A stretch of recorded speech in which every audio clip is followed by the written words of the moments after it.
Au moment où les charmes tapageurs de la société de consommation ont perdu l'attrait de la nouveauté, à l'heure où les idéologies s'étiolent une à une, on nous annonce le temps du repli sur soi.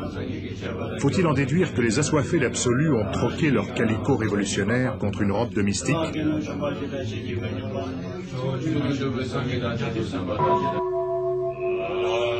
Il est vrai que ceux qui fustigent aujourd'hui un monde anesthésiant les questions sur le sens de la vie deviennent souvent des disciples fascinés par l'Orient.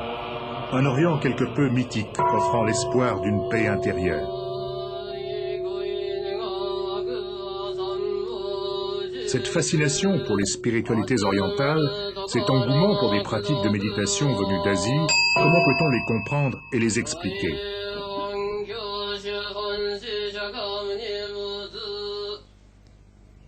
Jean Herbert, orientaliste résident à Genève, auteur réputé de plusieurs ouvrages sur les religions orientales, nous propose une réponse.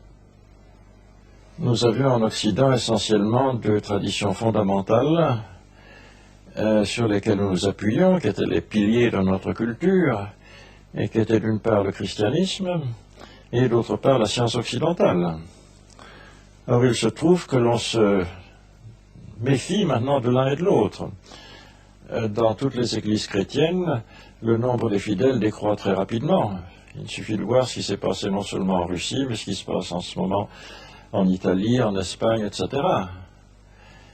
Les gens ont moins confiance peut-être dans l'enseignement du christianisme pour leur apporter ce qu'ils veulent. Et puis quant à la science moderne, occidentale, eh bien au XIXe siècle, qui était le siècle où elle a soulevé un violent enthousiasme chez tout le monde, on attendait d'elle deux choses. D'abord qu'elle nous apporte la paix, et elle nous a apporté la bombe atomique et maintenant l'informatique, etc. Donc la paix de l'esprit, nous n'en avons guère profité.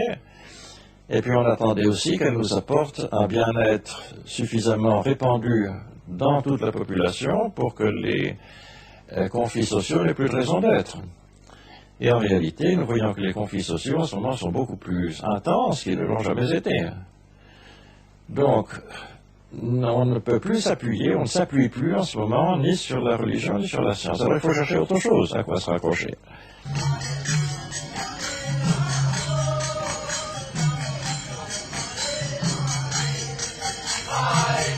Ces dévots, vêtus d'une robe blanche ou orange, vous les avez sans doute croisés.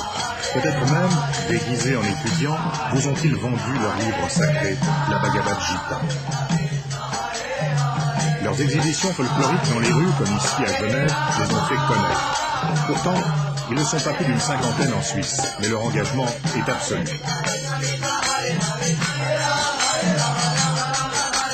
Leur mouvement s'appelle l'Association internationale pour la conscience de Krishna et compte aujourd'hui en Occident 80 ashrams, soit près de 10 000 adeptes. À sa manière, c'est une société multinationale. Tout a commencé dans l'aura d'un maître spirituel venu de l'Inde, Bhaktivedanta Prabhupada, vénéré comme un dieu. Il débuta son œuvre missionnaire à New York, il y a 15 ans. Après avoir conquis l'Amérique avec succès, il vint en Europe et en particulier à Genève en 1974. Décédé 3 ans plus tard, à l'âge de 81 ans, le maître légua son héritage spirituel à 11 successeurs, en majorité des Américains. L'entrée dans la secte exige un renoncement total et l'on peut se demander comment des Occidentaux peuvent se donner à corps perdu dans cette foi aveugle.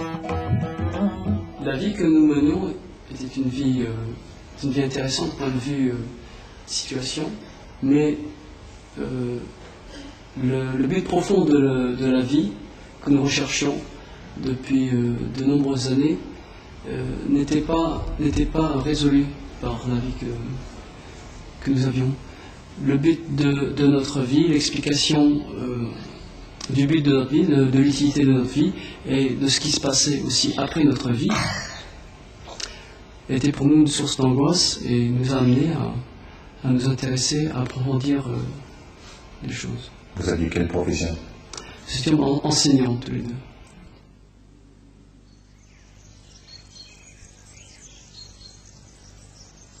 Dans le centre de la France, en Touraine, les dévots de Krishna ont acheté il y a 5 ans le château d'Oublès, avec 87 hectares de forêt et de terre. Cet ashram rural est considéré comme le premier modèle européen d'une société organisée entièrement selon les directives de Krishna.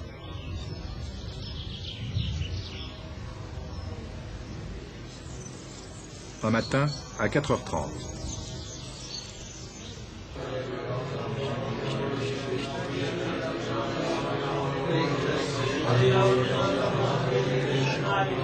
Après la douche, la journée commence par une invocation des noms du Seigneur qui consiste à chanter Hare Krishna. Cela s'appelle un mantra.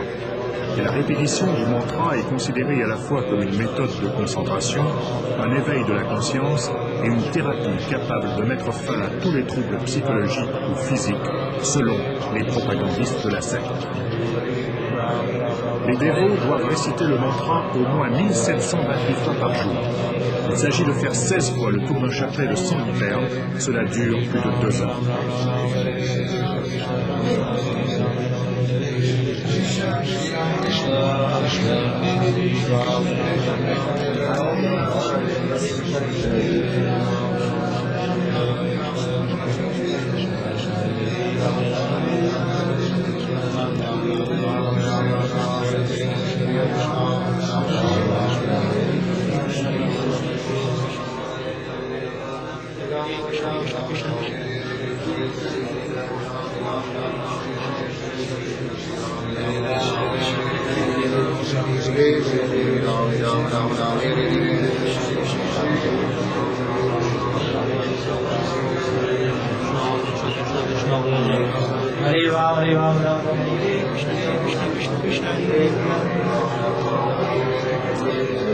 Est-ce que parfois vous avez un doute?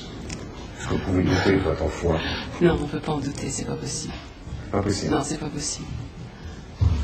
C'est pas possible. Non. Parce que vous détenez la vérité? Comment? Oui, enfin, nous l'avons trouvé. Donc, disons pour nous, il n'y a pas de problème. Nous ne pouvons pas avoir de doute, de foi ou de problème de ce genre-là, ça n'existe pas. Est-ce que ça vous arrive, comme certains chrétiens, d'avoir des doutes, douter de votre foi? Eh bien, plutôt dans le début, quand je faisais mes recherches spirituelles, et puis que je suis entrée avec la conscience de Krishna, je sentais que c'était très profond, les livres me donnaient beaucoup de réponses, mais quand même, je me permettais de douter, parce que c'est quand même un engagement, c'est quand même une vie qu'on fait, on prend une responsabilité de sa vie. Alors, c'est pas que j'ai tout de suite accepté sans regarder ce que je faisais comme ça. Alors là, les doutes sont venus, j'ai posé des questions et chaque fois, mais il y avait une réponse qui éliminait mon doute. Donc finalement, j'étais convaincue.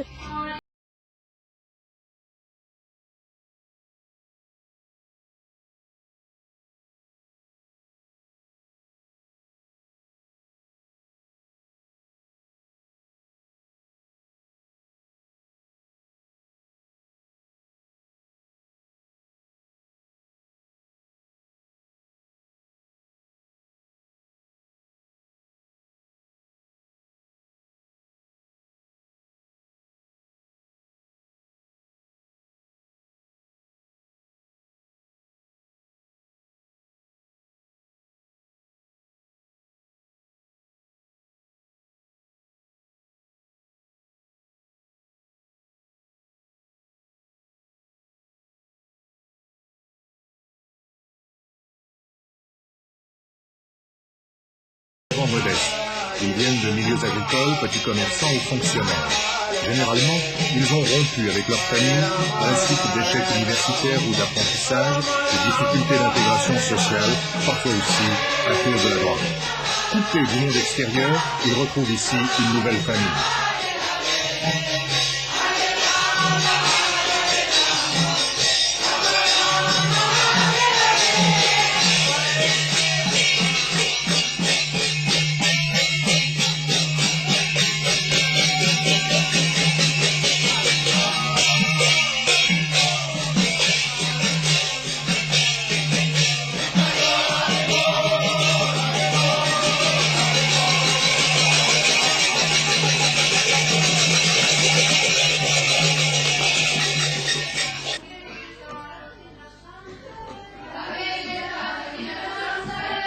« 9h, le petit déjeuner.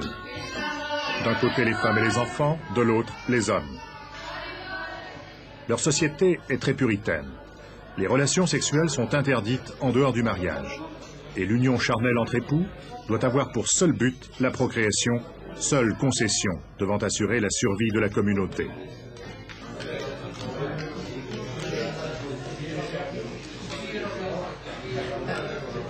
La nourriture est végétarienne. Avant d'être consommée, elle est offerte à Krishna.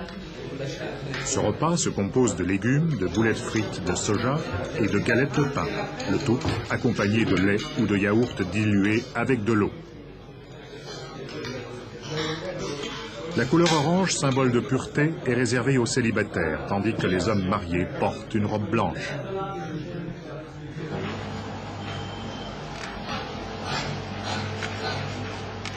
Selon la volonté du maître spirituel, la publication et la vente de traductions des livres hindous consacrés à Krishna doivent demeurer la principale activité du mouvement.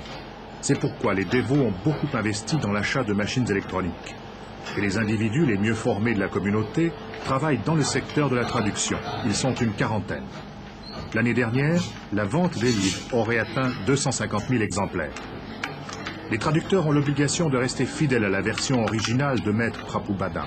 Une version restrictive faite au mot à mot, disent les spécialistes.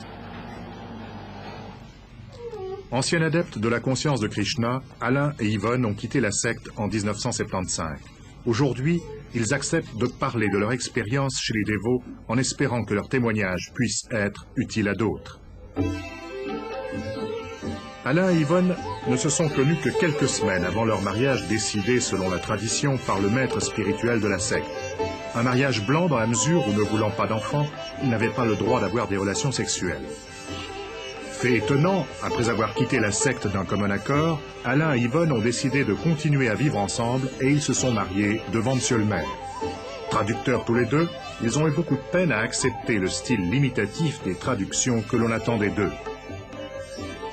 J'ai essayé, moi, de faire une traduction, de transmettre en français ce que j'avais assimilé en anglais, parce que je ne comprenais pas le sanskrit.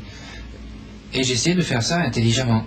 Mais il se trouvait que la hiérarchie, c'était des Américains avec je sais pas, une formation assez primaire, qui sortaient de milieux assez bizarres, hein, de Brooklyn ou ailleurs, et ils ne comprenaient pas cette démarche. Donc je me sentais un peu renfermé, puis avec ma femme, on nous a un peu isolés.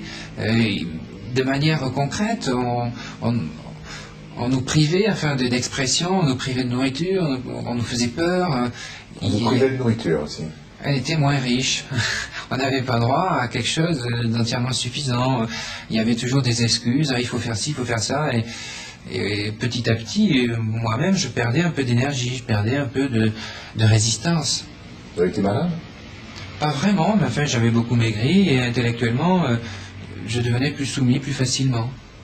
Et le côté sectaire, quand vous y réfléchissez aujourd'hui, vous aviez l'impression d'avoir été sectaire à l'époque? Absolument, absolument. C'est-à-dire, comme dans tout ce genre de groupe, nous nous croyons une élite, des pionniers, qui allons fonder une nouvelle civilisation. La planète entière ensuite sera convertie à cette nouvelle civilisation, se conduira comme nous, c'est nous qui avons la vérité. Les gens qui sont à l'extérieur du groupe, eux, sont dans leur tort, les pauvres, ils souffrent énormément, on les plaint. Enfin, c'est très très sectaire.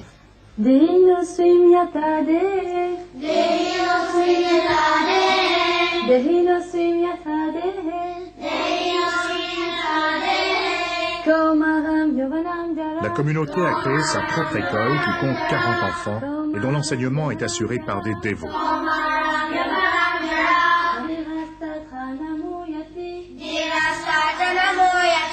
À l'instant de la mort, l'âme prend un nouveau corps. L'âme prend un nouveau corps. Aussi naturellement qu'elle est passée dans le précédent de l'enfance à la jeunesse. Puis, avec seulement 3h30 de cours par jour, les élèves sont censés suivre le programme primaire commun à toutes les classes de France, avec en plus des leçons de sanskrit et d'éducation religieuse. Et on peut se demander comment cette école a pu être agréée par les services de l'éducation nationale. Qui peut m'expliquer pourquoi nous ne sommes pas ce corps matériel? J'ai besoin de manger, j'ai besoin de dormir, je suis ce corps matériel. Parce qu'on a une âme spirituelle. On est une âme spirituelle parce que Quand on est un bébé, quand on est un adulte et quand on grandit, notre conscience elle change? Non. Elle existe toujours? Oui. Et qu'est-ce qu'elle part faire dans ce monde spirituel? Au moment de la mort, l'âme quitte le corps matériel qu'est la vie. Mais elle part où? Quelqu'un là? Et qu'est-ce qu'elle fait au monde spirituel? Qu'est-ce qu'elle fait au monde spirituel? Elle prend le beau corps. Mais qui se trouve au monde spirituel? Krishna. Il y a Krishna. Mais qui c'est qui Krishna? De la personne suprême. De la personne suprême.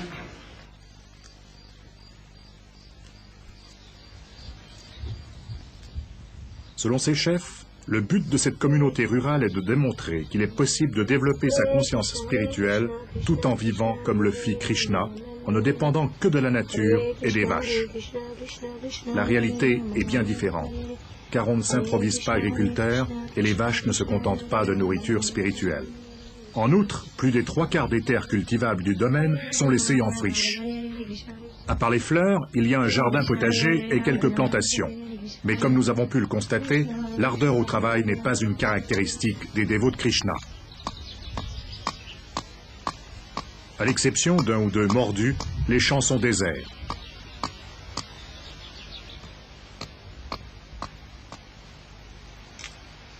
Il est évident que la communauté ne vit pas de sa production agricole. De généreuses donations viennent compenser le déficit.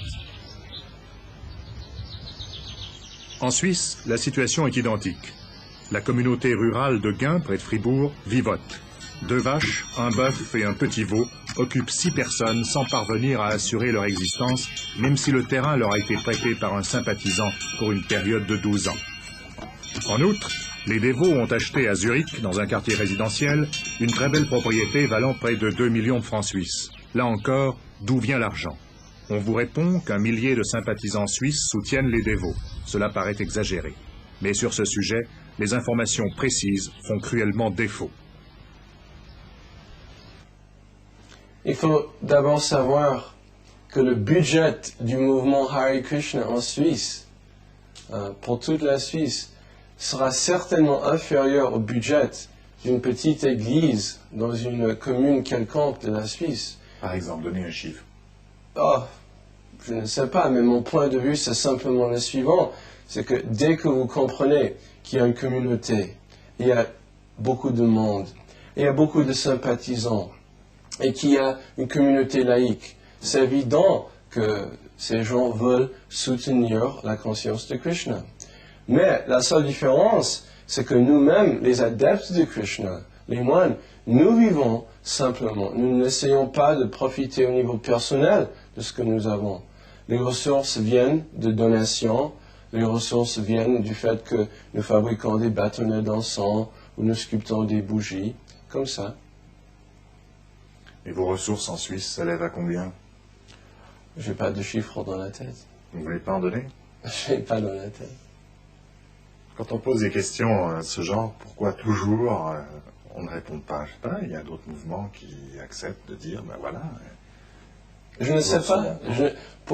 Vous êtes le responsable en Suisse et vous ne savez pas à peu près quelles sont vos ressources.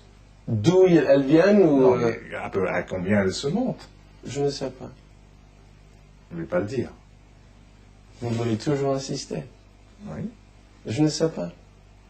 Lorsque nous sommes plongés dans la vie matérielle, la vie quotidienne, de manger, de dormir, de nous reproduire, de nous défendre, on est sans avoir la moindre conscience ce qui se passe sur un niveau beaucoup plus haut, beaucoup plus élevé. Chaque numéro de la revue du mouvement Retour à Krishna est largement distribué. C'est un moyen non seulement de trouver des donateurs, mais aussi de stimuler de nouvelles vocations. Ce jeune homme blond a 25 ans. Travaillant chez un paysagiste de Suisse romande, il est attiré et fasciné par les dévots de Krishna, mais il n'a pas encore pu rompre les amarres avec la société matérialiste. À la recherche d'un idéal, il hésite encore et demeure sur le pas de porte de la secte.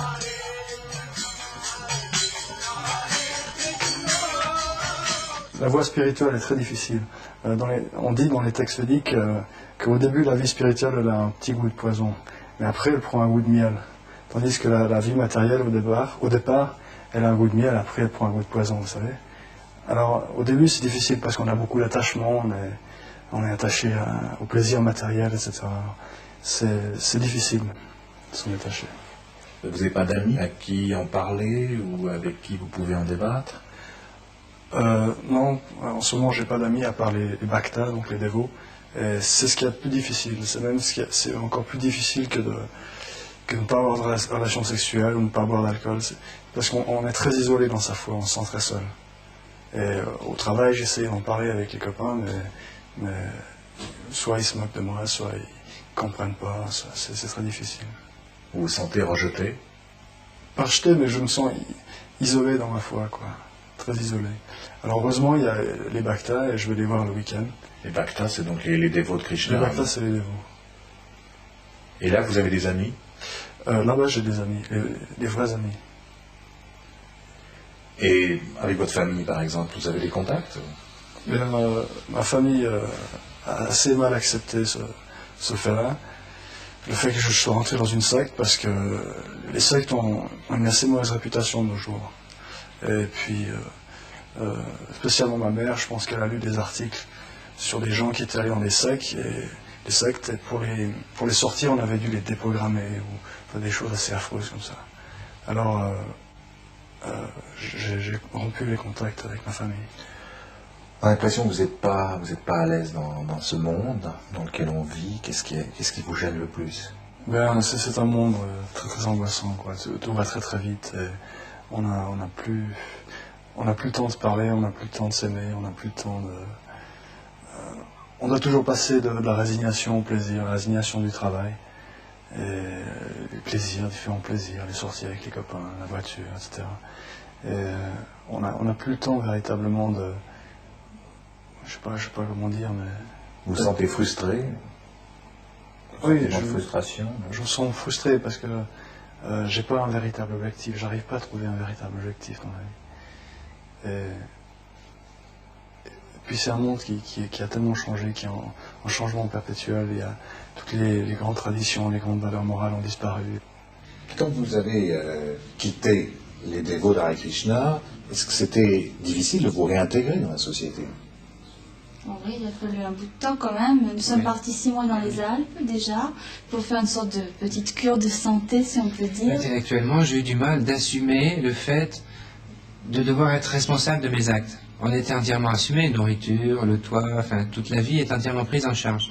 Alors tout d'un coup, devoir soi-même prendre des initiatives, organiser sa vie, vivre une vie familiale qu'on n'avait pas vraiment connue, on vivait en frères et sœurs. Tout ça était assez nouveau et ça m'a créé beaucoup d'efforts pour surmonter des attitudes qui étaient devenues naturelles. La soumission était devenue naturelle, le manque de discrimination était devenu naturel. Pour moi, ça a été difficile. Et aujourd'hui, après cette expérience, qu'est-ce que vous en retirez brièvement, enfin, dans votre vie? Ça a changé quelque chose? Oui. Oh oui, moi ça a tout changé. C'est le point de départ d'une conversion en quelque sorte, à une autre façon d'aborder la vie spirituelle, d'autres possibilités philosophiques et autres, enfin, ça a tout changé. En d'autres termes, vous êtes devenu hindouiste et vous avez cherché à approfondir. Alors. Ah oui, c'est exactement ça pour moi.